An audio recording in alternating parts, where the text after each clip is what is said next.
Off a 5-4 loss to the Giants last night. They will play the third game of the three-game series today at 1:10. Morning, Brad. How are you?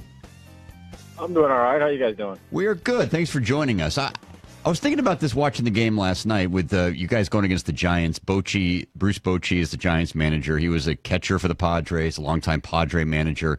I've always just kind of assumed that he was a guy who was a mentor to you, looked up to. Does he have that role in your life? Because I realized you really only played for him for like 2 years when he was the manager of the Padres and you were the catcher there. Yeah, he was. When I first got to the Padres, he was actually the third base coach and then took over for Jim Riggleman. And I played for Boch for a couple of years. And, I was actually really young and early in my career and was just trying to establish myself. I don't know that I even knew enough about managing to understand what he was doing. I actually probably learned more watching him as I played longer and played against his teams when he was in San Diego than San Francisco. And now really appreciate the type of manager he is strategically. Learned to appreciate it while I was playing against him. And he lives or spends a lot of time in San Diego, spent a lot of time, and I think he still has a house there. So I see him during the off-season. We usually have lunch at least once in off-season with a small group, including Alan Trammell. So I have tremendous respect for Boch and really like him. Is there a guy like that for you? I mean, like I said, it's obviously not Bochy, but is there a guy who you either played for or, I don't know, managed against? Maybe it's Jim Leland. I know you've talked about your relationship with Gene Lamont. Is there like a guy you bounce stuff off of in your career now as a manager, or is it just kind of stuff you've collected during your playing career? Well, certainly Gene Lamont, because he's there on a daily basis and he's managed, and he's pretty much worn every hat as a coach or manager in the big leagues. Jim Leland is a guy since I've gotten to Detroit that I've leaned on when I wanted an outside opinion. But truthfully, I've kind of probably taken bits and pieces of different managers that I've played for. But I've also watched managers do things in a particular way, and I've looked at that and said I don't want to do it that way. So you kind of take it in the negative. Mm-hmm. But there's something from different managers from each manager that I've at least learned something that I use. Well, just like last week, Brad, we talked to you after a Daniel Norris struggling start. He was very emotional after the game last night. How much of this is mental? Because it really seemed, I talked about he was emotional. It almost looked like he was breaking down. What can you do about this? Well, we talked to him last night after the game, and Daniel's actually going to go on the DL because he did have a strained groin. A tight groin during I shouldn't say strained, he's going to get an MRI, but he had a tight groin during the game. It didn't affect his pitching too much, but just to be on the safe side, we're going to DL him. He wouldn't make another start before the break anyway. And Blaine Hardy will come up for the next 4 games at least. And but as far as Daniel goes, we talked to him last night, myself, Al, Rich Doobie, and just tried to emphasize that putting pressure on himself doesn't make things easier at the big league level. There's enough outside pressure, but putting internal pressure on yourself. And I think you saw the end result of all that pressure is the emotion that he shows when he has a start like he did last night, and he's disappointed in himself. It was weird in watching the game from the stands. We were in the stands last night. There was the one pitch where he thought he got it would have been strike 3. Almost was walking to the dugout. Next pitch didn't get the call. Next pitch is a base hit. Then you had to play at the mound where he probably should have thrown home. Does that factor into everything as well? Well, we talked specifically about that play after the game, and that's what happens with young guys. You put a lot of pressure on yourself. The game you want to do well so quickly that the game starts to move fast in your mind, and you don't realize, you don't have the ability to slow it down, so you don't realize necessarily what's happening in front of you. And that's the perfect example. He gets the ball hit back to him. He kind of gets flustered trying to catch the ball and forgets where the base runners are, forgets to check the base runner in third, gets the out at first, but probably should have gone home. Definitely should have gone home. And that's just an example of a young player allowing the game to speed up on him. In that circumstance, Brad, is it his job to know, or is it somebody else in the infield to say 4? Or I don't know why they'd yell 4, but would they yell that the guy's going, or is that his job, like you said, before he even throws the ball, to be aware of all the situations that could take place the moment the ball gets put into play? Well, he has to be aware of the situation. He has a runner on third, and when you have a runner on third, the goal is to not let him get home. So at the very least, you take a look because he had time to get the runner first. You take a quick look, see who the runner on third is, and then if he's not trying to advance, then you get the runner first. And again, it's not strange that it happened the way it did. It happens to a lot of young players or players who have trouble controlling, not necessarily only young players, but it's often common in young players, but players who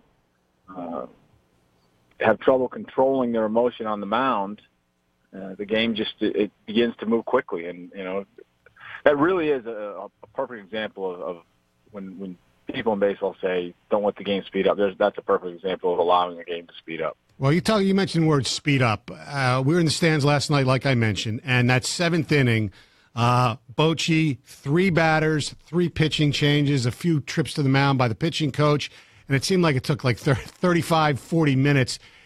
There's been a lot of stuff written about, the pace of the game. Is there anything that can be done from maybe a fan's perspective, because, you see it obviously different, that could make the game go a little quicker? Because that was almost brutal last night. Yeah, well, I think part of it was, one of their pitchers was walking guys. Whenever you have walks, that tends to slow the game down as well. I don't know if you can do anything strategically to speed the game up. I think that's just, that's just part of the strategy of the game, trying to get through the late innings with a lead. I don't know that you can do anything. I don't think you can start limiting or putting a number on how many hitters other than one that a pitcher must face. And I don't know if you could say, hey, the pitcher's got to face 3 hitters. It takes away from the strategy of the game. He does, all teams have a limited number of levers down there. So, Boch did use 3 in that particular instance in a short period of time. But if the game goes long, then he at some point he starts to run out of pitchers. So, he's playing for the moment, trying to win, which obviously he's done very well. But it's not like there's an unlimited number of arms down in the bullpen. We're a little over 3 weeks away from the trading deadline, and I'm just curious, as a manager who's in the last year of his contract, how much input do you have? Do you, selfishly say, don't sell, I need to win baseball games, or, what's probably best for the future of the team, even though there's a chance you might not be here for this? Well, I think you just have to have the big picture view. I understand Al has to make decisions based on different parameters, and I have to make decisions. My decisions are pretty simple. I want to win. I want to win today. I want to win tomorrow. I want to win whether I'm here next year or not. I want to win the rest of the season. I think any manager worth his salt has enough pride that regardless of the situation, you want to win. But I think you also have to understand the big picture, and I certainly, I talk to Al on a daily basis, usually multiple times every day.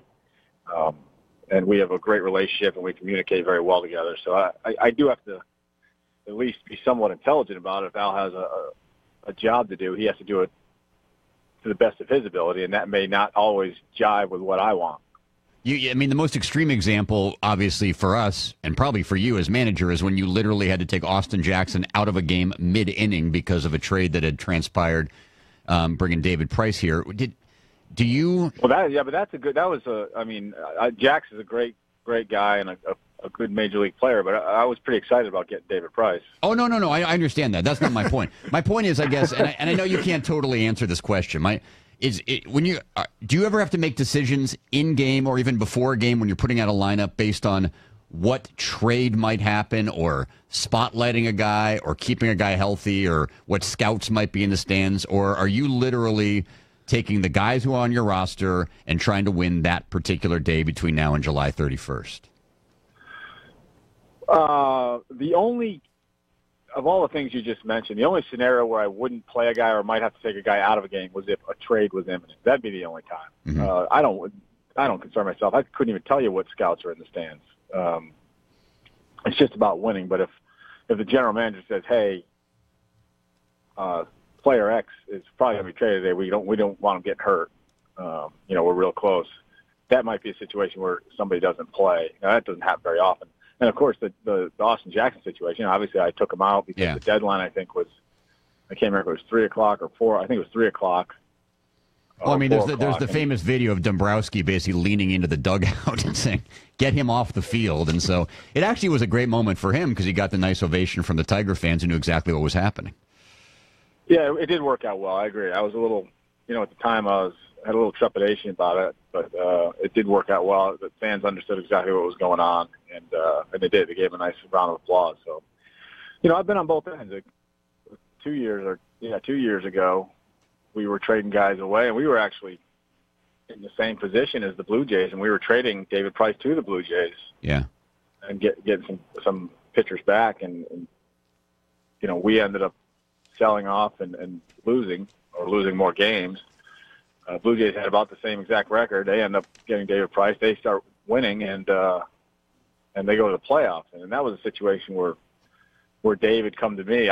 We were in Tampa, and we were going back and forth, or I should say Dave was going back and forth as whether we should trade off or stand pat. And Justin Verlander just beat Chris Archer 2-1. In my mind, I thought for sure we were going to, at that point, at least stand pat. Maybe not acquire him, but stand pat. And after the game, Dave told me that we were gonna trade off, and that's his decision. I felt like that team had a real opportunity, but we ended up trading off. And got anything? I've been on both sides of it. Finally, anything planned for the All-Star break? Are you going to watch the game? I usually don't. I usually watch pieces of it. I don't watch it from beginning to end. I'll watch pieces of that, pieces of the home run derby, but I'm just going to go try and relax on the beach. I know get some sun. I know you said you wanted to come on with us next Thursday live from San Diego at about 5:30 your time, but we're going to go ahead and give you next Thursday off, so we'll talk to you when you get back from the All-Star break, all right?